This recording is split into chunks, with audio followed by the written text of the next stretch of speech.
sorry. Can you imagine the first guy to be like, this is a rock gong? Check it out. I play the rock gong.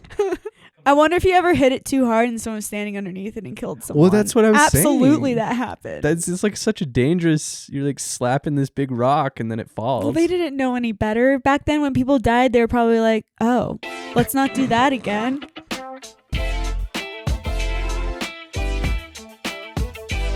Welcome back, Science Pals. Oh, it's been a minute. It's been a long time since we brought that out. You're OGRT, if you know that. Yeah. Hi, I'm Josh. I'm Grace. And this is the Random 3 podcast. Where we are discovering new things and give you information for the curious. That was a new one. That was. I haven't heard that one before. No. Do we like it? Someone let us know. Who knows? Someone listen to our intros and let us know which one you like the best or the verbiage. Yeah, could you like transcribe them, write them down into like a doc? Yeah, just let us know which information or which intro you were like, ooh, that made me want to listen. Yeah. Because right now we're just winging it. Yeah, every single one's different. And honestly, even if you did tell us, we're probably still going to, each one's still going to be different. Yeah, I feel like. we're going to try. I would like to find one eventually, but I just feel like we're not there yet. Haven't got there yet. Podcasting is a long game. Yeah. Like, it's true. You can podcast for 10 years and finally get your following. Get something going. So I'm kind of like, we're still in the beginning infant stages. We got our Science Pals. Absolutely. We got our OGRT. Yeah. We got bam, bam, bam, bam. Yeah, we've got the Science Pal in the beaker. The beaker. Yeah. We don't even have 100 episodes out yet. So no, we don't. This will be like 74 or 5, something like Someone let us know what we should do for the 100th. Yeah. What should we do? We should do something fun. We should. Maybe we can like go live on YouTube. A live podcast. Yeah, do a live pod. That would be interesting. To celebrate. Yeah. We can get like some blow up balloons. Stick them to our wall. Can we get one of those wacky inflatable armbands? Absolutely. That would be really bad for the pod, though. Just the sound of that thing. Yeah. Oh man. Ratings and reviews. Ratings and reviews. Yeah. Mine comes from Apple Podcasts. Okay. It's actually the theme of the video or the podcast today. So I should go first. You want to go first? Because I have an email from our email address, random3pod@gmail.com. And this comes from Kurt. Kurt, I'm assuming that's a he, says, "Hey Grace and Josh, recently listened to your episode, How Do Cars Work?" It's a good episode. It was a really good episode. It was better than I thought it was going to be. I was sad to hear about the bad review. Oh, because we called out that one. Oh yeah, I forgot about that one. Yeah. I enjoy listening to your chit chat at the beginning. It's nice to know what's going on with you two. I've been a loyal fan for a long time. I'm a police officer in a suburb of Buffalo, New York. Whoa! And I enjoy listening to the podcast while driving around. We have a police officer that listens to us? Police officer driving around.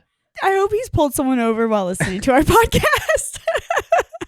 He's listening to like Do Dinosaurs Fart.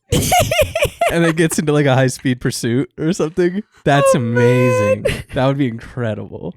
What if you had to arrest somebody, puts them in the back, and they're listening to our and then turn it on the pod? He's like, don't worry, I got a pod going. Don't worry, my guy. We're going to learn about dinosaur farts together. It'd be an interesting conversation. That is it. Kurt, you guys can learn something together. Yeah, let us know. Is that like some sort of, is there a law against that you can't like There's gotta be subject potential criminal? I don't know. So then he continues, on that note, here's a police joke. Officer, I notice your eyes are bloodshot. Have you been drinking? Driver, I notice your eyes are glazed over. Have you been eating donuts? Cop made a donut joke. That's interesting. I wonder if Kurt likes donuts. Do you like donuts, Kurt? Is that like a thing, or is it just a joke that is commonly... I like donuts, and I'm not a cop, so... I can go for a donut, you know? I'm pretty yummy. I'm a donut guy. Yeah, they I'm are. Here for it. Then he signed it OGRT. Oh, so he's been around He's been around for a while, yeah. Dang. Kurt, great email. Amazing. Thank you for being a police officer and keeping the suburb of Buffalo, New York safe. Seriously. It's a tough job. Let us know if you've ever listened to our podcast while in the middle of a high-speed pursuit. Or with someone in the back. Yeah, we need to know. Kurt, thank you so much for emailing us. That was awesome. That made my day. Yeah. What you got? All right. Mine comes from a longtime listener. Okay. It says, I'm back again, and it's by Kartak. Oh, Kartak. We know sure. Kartak. Yeah. It said, hello, Random Theory. This is my third rating and review. I think we've read all of them. I feel like at this point, we definitely have. Said, I'm here for my third rating and review and a joke for you guys. I think this is the most times people have returned. I think you were right. I think, Kartak, you're right. Kartak, you hold the record currently. You've got the return record. They said, I have 2 podcast ideas. One, how electricity and electronics work, which we've already done a podcast. We did do one on electricity. Yeah. So the electricity episode was episode 48. It was titled, This Episode is Electrifying. Wow. And it was published on October 11th of Okay. 2022. So you can go listen to that one there, Kartak, to answer that question. And then their second idea was music. And so today we're talking all about music. Oh, let's go. They said, I thought it would be interesting to hear from you guys about these topics. My last question is maple pronounced maple syrup or maple syrup? That's a hard-hitting question. Mine is syrup. Syrup. It's syrup. It's syrup. Anyone that says syrup, I'm like, what are you doing? That feels obnoxious to me. Maple syrup. You're really trying for that. Yeah, you're just trying to be different. Syrup. So, can I have some maple syrup? I mean, is that like an accent thing, though? I could see, is that like a Midwest, Has to be. like Minnesota? Yeah. Minnesota. Syrup. Syrup. Get my syrup. Kind of a maple Kinda syrup. like Irish there. I don't know what that was. No, I think it's definitely syrup. Yeah. And then they said, knock, knock. Oh, who's there? Beats. Beats who? Beats me. All right. All right. Into music we go right after this break. All right. We're back. All right. Talking about music today. All right. I am so excited. You know me. Has a band. Big music guy. In a band. Lantern by Sea. Check us out. Check it out. If you don't, you're not a legit science pal. I'm all about calling people out right now for not. Yeah, it's coming off hot right now. It's really coming off hot. Yeah. You're not a real science pal if you don't listen to Lantern by Sea. Really great music. Thank you. Anytime. Thank you. I'm a big fan. But yes, so obviously. Even though I've missed every concert this year. That's true. Like kind of a fake fan, but like I don't, it's okay. cool. Like it's fine. But yes, big music guy. Music, big part of my life for a very long time since I was very little. So very stoked for a music pod. This is a tough one for me because I am not a music person. Yeah. And this very much took me back to like music class back in college where they like make you sit there. Yes. And learn music or like learn the history or blah, blah, blah. Music it's kind of like an abstract, like you're defining art, right? Like it's like hard to, it's hard to pinpoint certain things about it. We were talking about like, well, how old, like what was the first music? And it's like, how do you even define that? Yeah. Like, it's hard. It is hard. And it's a really big question. And so part of this is going to be just kind of like how people created music. What is music? What like is the concept of music? Where does music and speech separate? Yeah. Because that's a big thing. I feel like it's answering those questions to the best of your ability. Yes, like, exactly. As much as you can, So by 40,000 years ago, humans were creating musical instruments in 2- and 3-dimensional images of the world around them. By 17,000 years ago, they had developed all the major representational techniques, including painting, drawing, engraving, sculpting, ceramics, and stenciling. Okay, so this is just saying the art was coming to be. Yes. Like it was, all those things were happening, including music. Which is important because like this is something we need to talk about because a lot of musical instruments were like sculptures or were like an intricate piece. Like you hear about instruments being made in the Bible. Like I just finished reading all about Corinthians and I read through the book of Corinthians and literally like they're making harps and lyres and flutes and trumpets. Man, like some of those old timey instruments are real crazy looking. Yeah, real crazy looking, but like they were doing it. That's true. Yeah. So here's the thing about music is making music is a universal human trait that goes back at least 35,000 years ago. And to explore the evidence of some of the world's earliest music instruments, we're going to look at the flute, actually. The flute. Okay. So the flute is one of the world's oldest manufactured musical instruments. 2 pieces of carved and hollowed out mammoth ivory were joined together and sealed. Oh. The flute had at least 3 finger holes and played a 5-note scale. I mean, that makes sense. Like as far as like what came about first, music. Yeah, like that. It's a hollow tube you blow air through. Exactly. Like, a guitar. You got strings on it. You got a string. A certain tension and different positions. Like that's hard. That's not. But a flute, you're just blowing air through a tube. So that makes sense that would be one of the oldest, if not the oldest instrument. Yeah, and especially out of mammoth. I think people forget that like we lived with mammoths. I know, right? It's crazy, right? That's Did you see the mammoth meatball this was just like over the weekend? Wait, what? Some lab did the whole like mammoth DNA into some cell embryos stuff and made a meatball out of that lab processed meat. I don't know why. I don't know what they were doing with it. I didn't like really dig into it. Yeah. I just saw the picture of it and it was just like a giant meatball, like a softball size meatball. Ew. Yeah, mammoth. It's crazy though. We hung out with the mammoths. We did, and apparently used their ivory to make flutes. It's kind of wild. Yeah. So what is music? And this is actually a very difficult thing to answer, as everyone has their own idea of what music is. Yeah. What is music to you, Josh? I mean, well, that's the thing of like what I said at the beginning of the podcast of like such big questions and very like vague. Open, like what is music? That's such a like subjective question.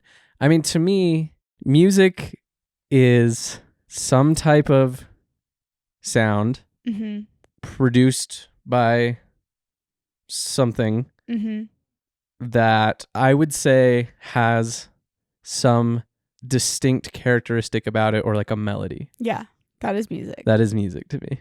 That's so interesting. So it can be any kind of sound, any type of instrument, or even not even instrument. Because like, somebody tapping their foot. Yeah. Or, snapping. Clapping. All that stuff. That's all music. As long as, if somebody's just applauding something. Yeah. That's not music. No. But if they're like clapping to a beat. Yeah. Whatever. That's when it becomes music to me. Interesting. Yeah. A lot of people say that music is a sound that conveys emotion. Okay. That makes sense. I really don't know what music is to me. Like if you were somewhere to ask me that, I'd be like, I don't know. It just makes noise. Yeah. To me, music is noise. Yeah. I think it is a little bit more than that though. Like it's not just noise. It has, I think there's something really fascinating about music because it has the ability to bring people together. It does something very interesting to your brain. Yeah. Well, that I guess I like what you said there, and I hadn't really thought about that, but that's a really good explanation of it, of a sound that conveys emotion. Mm-hmm. I mean, that's what's so great about music is, and it blows my mind all the time when, listening to a song. Yeah. The sounds coming, from my phone or whatever, a song, have the ability to, make me emotional. Yeah. Or whatever.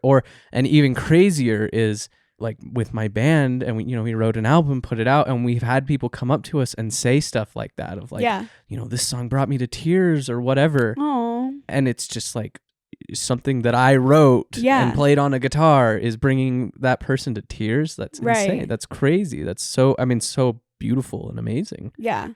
So I think that is, like sound that conveys emotion. It's so interesting because music has the ability to heal as well. Yeah. I think so. Yeah, and like help people like work through things. Like it's a very unique and interesting medium. It has the ability to take you back to a certain place in time as well. True. Like there's songs that I hear that I'm like to a memory or something. It's really cool. Yeah. So this was saying like a mother humming or cooing to calm her baby would probably count as music. Yeah. Using this definition. And this simple music probably predated people speaking. Yeah, I mean, I would imagine so, right? Because speech is it's a complex thing. It is. But somebody just humming or whatever, making, whatever. Yeah. Like that's, I think, that would definitely come before complex speech. Well, you think about babies even. Yeah. Like they coo, they make noises and stuff. They don't speak. Speech is taught. Yeah. But where do we draw the line between music and speech? You might think that rhythm, pattern, and controlling pitch are important in music, but these things can also apply when someone's reciting a sonnet or speaking with heightened emotion. So each of us has our own way of saying, yes, this is music, and no, that is speech. Yeah, I mean, that's a whole thing with like spoken word. Yeah. Or even like some, rap, like hip hop type stuff like that. Mm-hmm. Where, I've heard songs, whether you want to call them that, where it is like it's a music track. There's like a backing, music, mm-hmm. and then somebody just what would I guess be perceived as somebody reciting a poem, right? And that could is classified as a song, a music, mm-hmm. Music. Mm-hmm. But also, I mean, yeah, like if you listen to like a great speaker, like some politician or somebody that right. like that whole pattern and rhythm thing, like they have that's a thing. You have to, like, even in our YouTube videos, like when I'm speaking and then like we lay a song behind it, like there have been times where people are like, wait, that sounded like a song, and it's like, yes, I was supposed to. Well, and you have like a certain rhythm in the way you speak. Yeah. But I guess, that doesn't necessarily mean it's music. Right. So I don't know. It's a complex question. It's a hard question.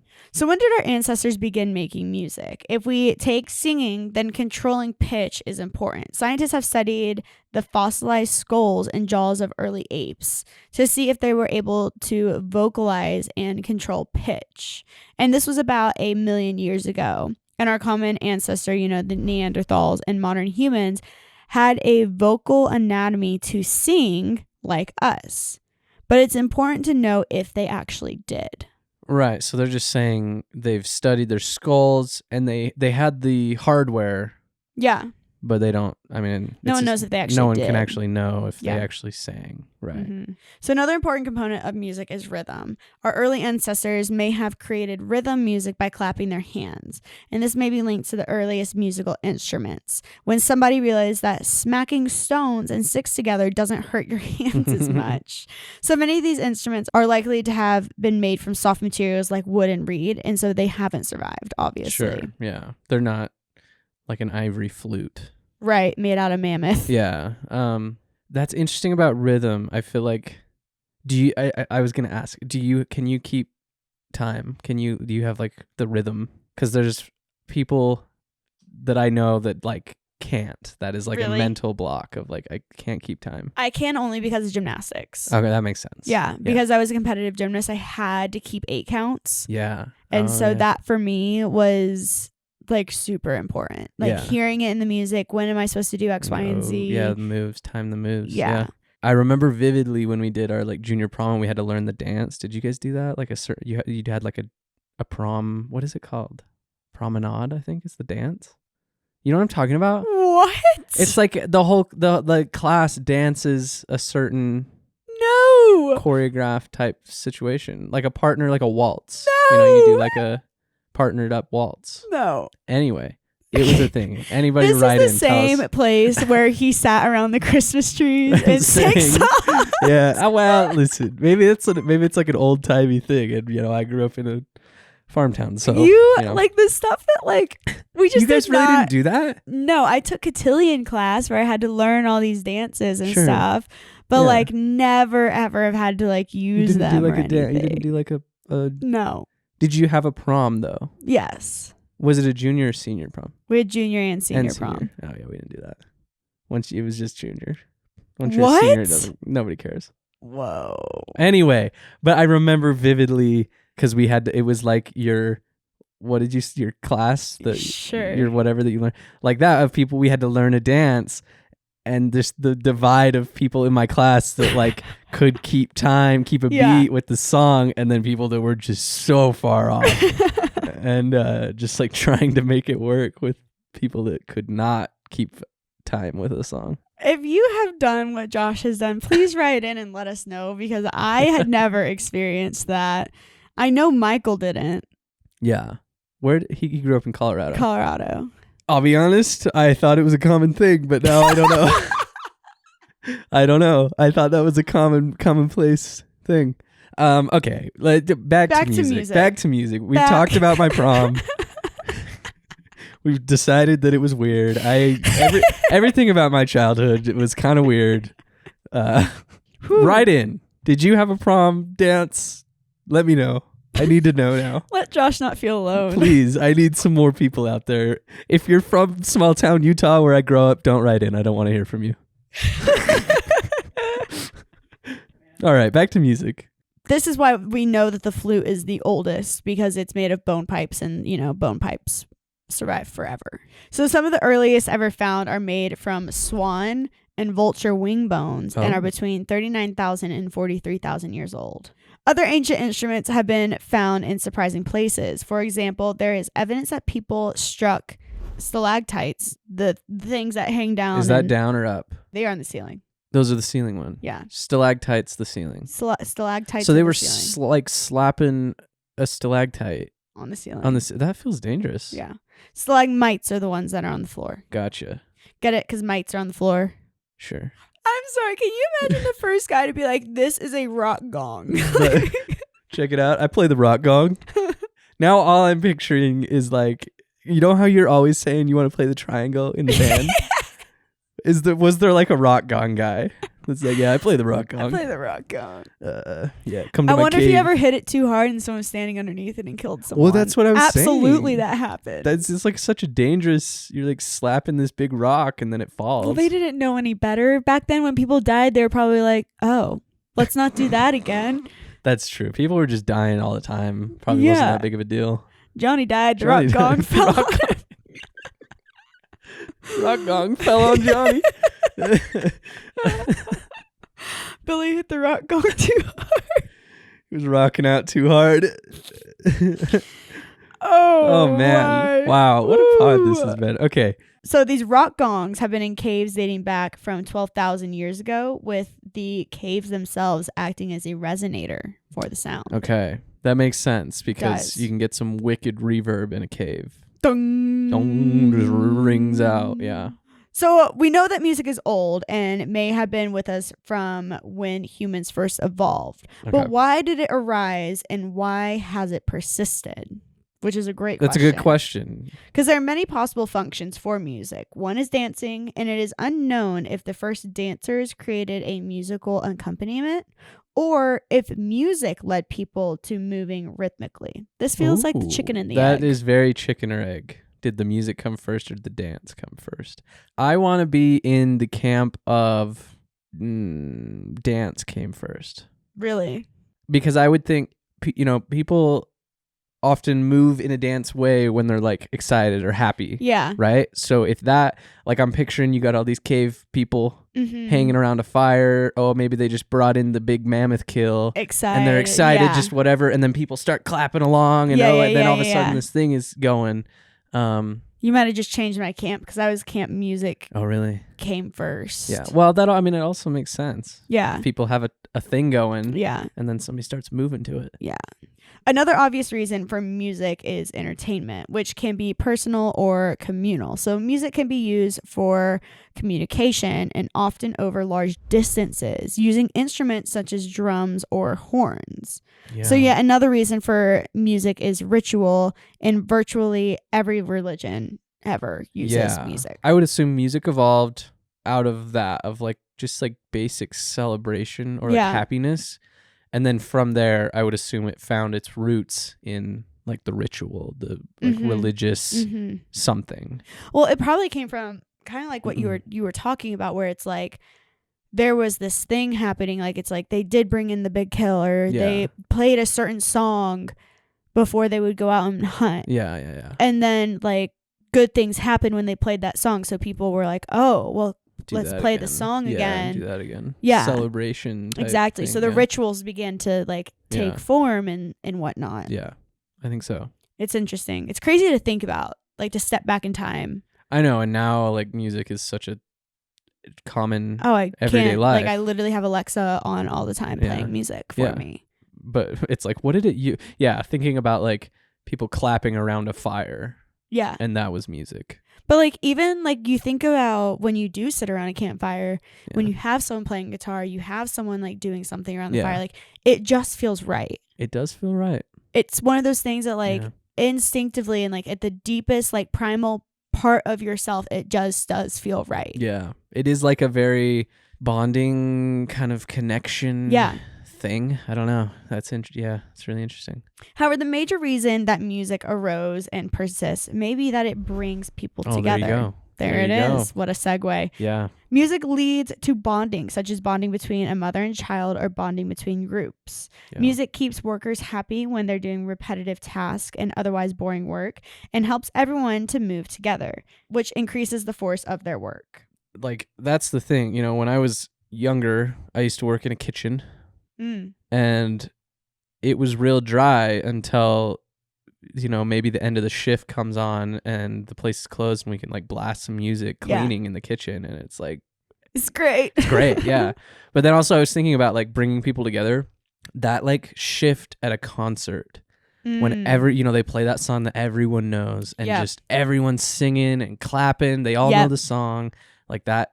Yeah, everyone is all of a sudden one, they're all bonded together, and that's such a big powerful thing. It really is. And this also talked about dancing or singing together before a hunt or warfare binds participants into a cohesive group.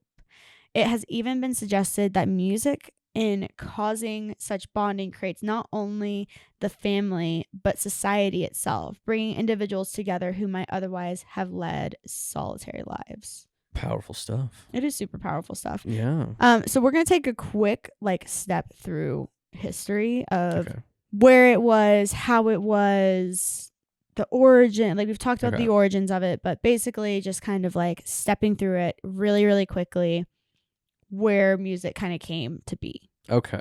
Just a quick overview. Mm-hmm. Okay. So we already know that there was like prehistoric that our ancestors used. So basically dating back more than 35,000 years ago. So starting there at like the very, very back. Then we have European and Asian ancient music. So with the development of a writing system, it became possible to compose music as we do today. Right. So that's saying probably with European and Asian descendants, they were the first to write things down. Yeah. So the first ever piece of music presented in a cuneiform or alphabet was found in Syria and probably dates back to 3,400 years ago. That was the first ever written down piece of music. 3,400 years ago. In Syria. Okay. Which is kind of crazy. Yeah. That's wild. This is when they discovered the existence of string instruments such as the lyre and the flutes. Yeah.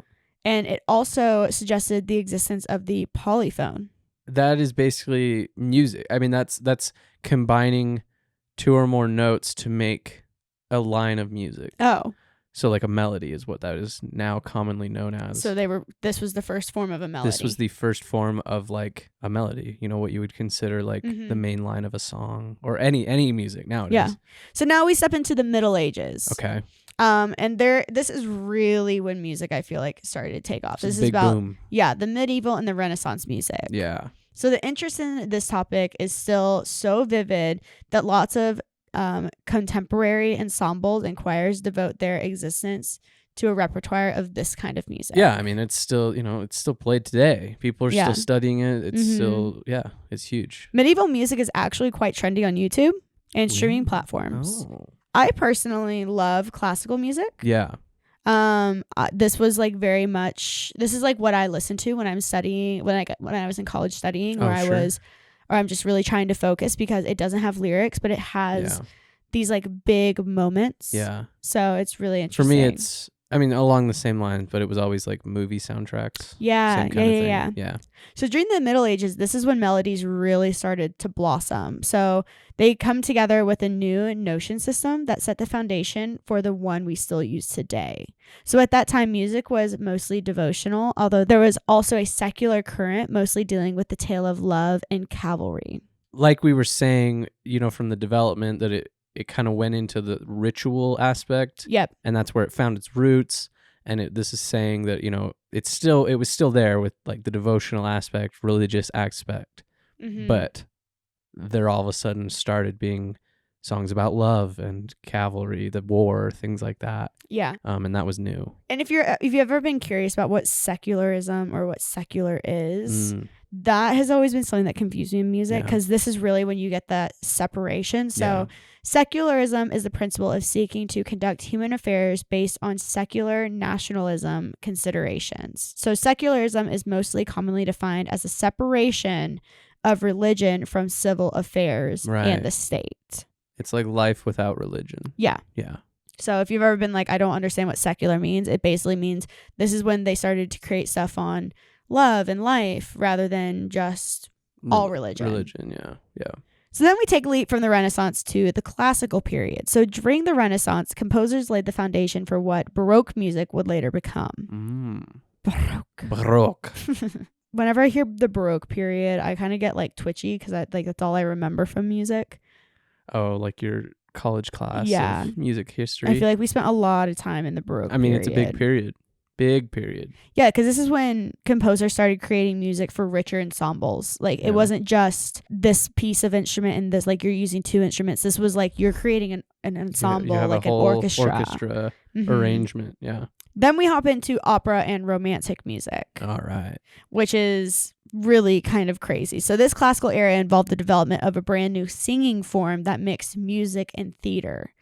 And operas are still incredibly popular today. Have you ever seen an opera?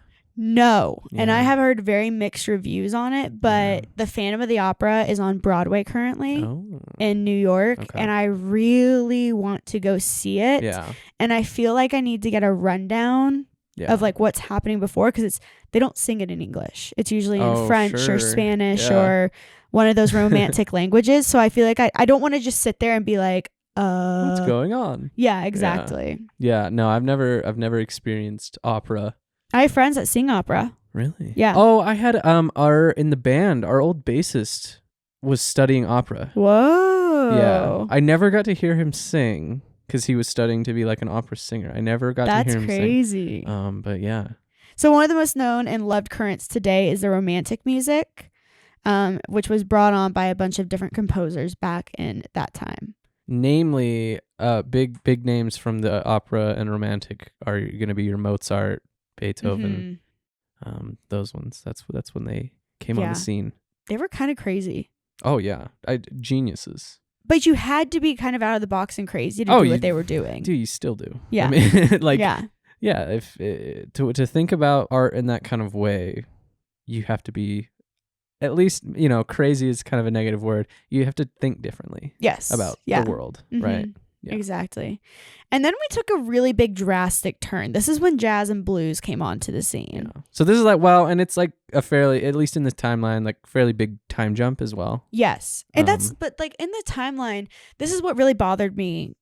To be completely honest with you, when we were studying music, there was nothing in between. Nothing really happened in there. Opera and jazz. Like, there was nothing in there but where it's like, and then this happened. It was just kind of like, now you have jazz. Yeah, it was like, it developed to like classical. Yeah. And then stayed that for many years. Mm-hmm. And then, here comes some jazz and blues. Yeah. So people got tired of the calm, quiet stuff. So then like you had jazz and blues that stepped onto the scene. Sure.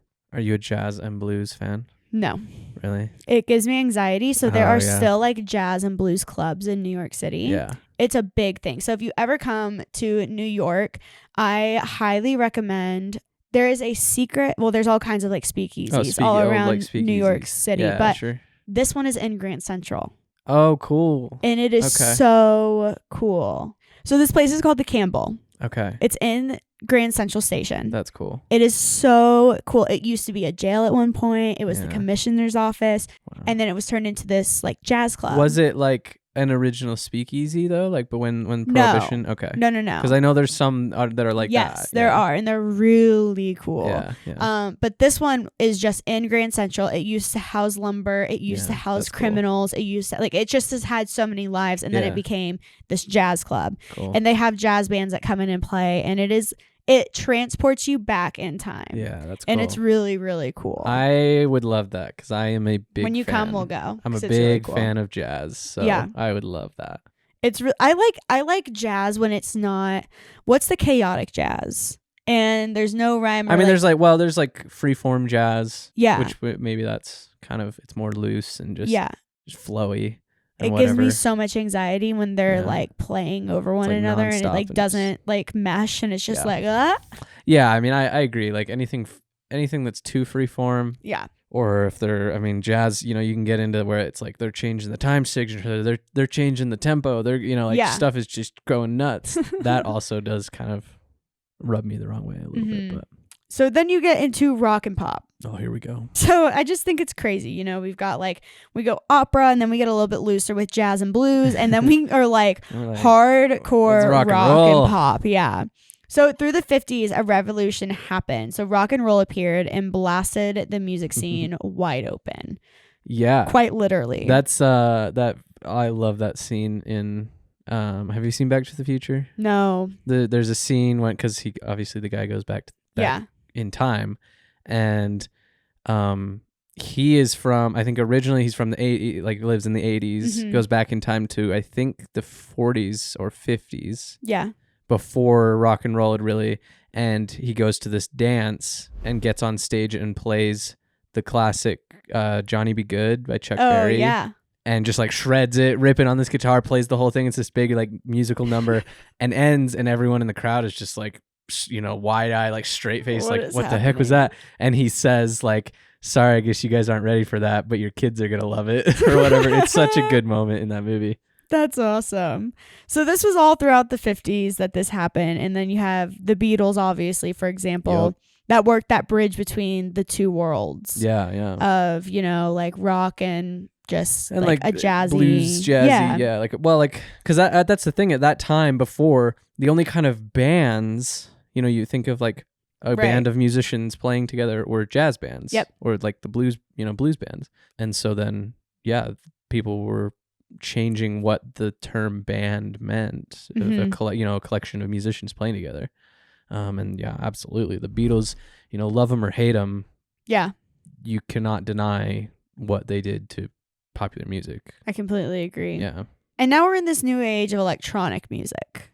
Yes. And this is like pretty mainstream music, and it's very interesting because it takes this development of technology and computers and allows artists to approach music in a whole different manner. Yeah.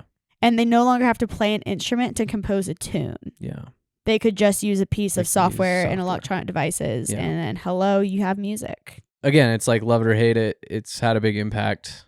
I mean, we, you know, when we made our album, we obviously all play instruments, so that's a part of it. But then also we use those electronic tools to make, you know, like our album has a bunch of synth on it. Well, it doesn't have enough that we were like, let's bust out the old synthesizer from the 80s. No, we did it digitally and made it in the program or whatever. So yeah, I mean, music has definitely taken a big, come a long way, went through a lot of changes, a lot of interesting things. It has. This was actually, you were talking about a college class. Like from about the 40s on is what my college class studied.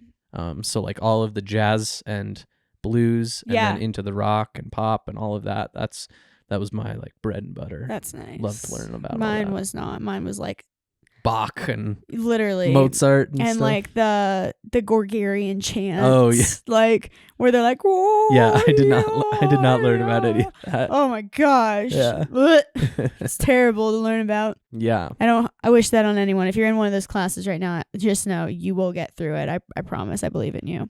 But that's music. Music, man. It's kind of crazy. It's so intertwined in our lives, like whether you want to or not. Like you were walking around with some kind of beat, at all times. Like, I mean, it is. It's so ingrained in literally everything now. Like you cannot go. I would dare say half a day without hearing some music. I completely agree. You know, like it's just in everything and every aspect of your life. Here, but let's end this. What you listening to right now? I have been very into like my roots again, like country music. Okay, sure. I'm a big country gal. Sure. Lots of people hate it. Well, you know. But I have been really big into Morgan Wallen. Okay. He's been like the vibe. I haven't listened to him, but I know he's big current in like, the music. So I've been listening to a lot of Morgan Wallen, and I've been listening to actually Michael's favorite artist. His name is Mike. And he just creates like songs and music, and it's literally Mike with a period at the end of it. Oh, really? Yeah, Okay. that's like his name. What kind of is it? Like electronic or hip hop type? It's kind of hip hoppy, rappy, Okay, in a way, but like also not. gotcha. I don't really know how to describe it. Yeah, he might be under hip hop and rap, but probably. I don't know. I just listen to that because Michael listens to it like all the time. So Yeah, I'm just like, right on. Cool. Nice. What about you? A lot of alternative music. I mean, that's kind of where that's what I love now. Also T Swift as well. I've been on a big T Swift vibe. Always T Swift. I literally just this morning though I was listening to there's a indie alternative band called Group Love. You might have heard them. They have that one song that was massive, called Tongue Tied. But they just announced an album and came out with 2 singles, I think last week or the week before, and I was listening to them on the way over here this morning. So nice. they're very good. If you like any of that kind of music, go listen to those because they're really good. Do it. Do it. Should we go listen to some music? I think we shall. Yeah. All right, Science Pals, we'll see you next week. Leave a rating and review and send us an email at randomtheorypod@gmail.com. You guys are the best. Yeah. We'll see you next week. All right. Bye. Bye.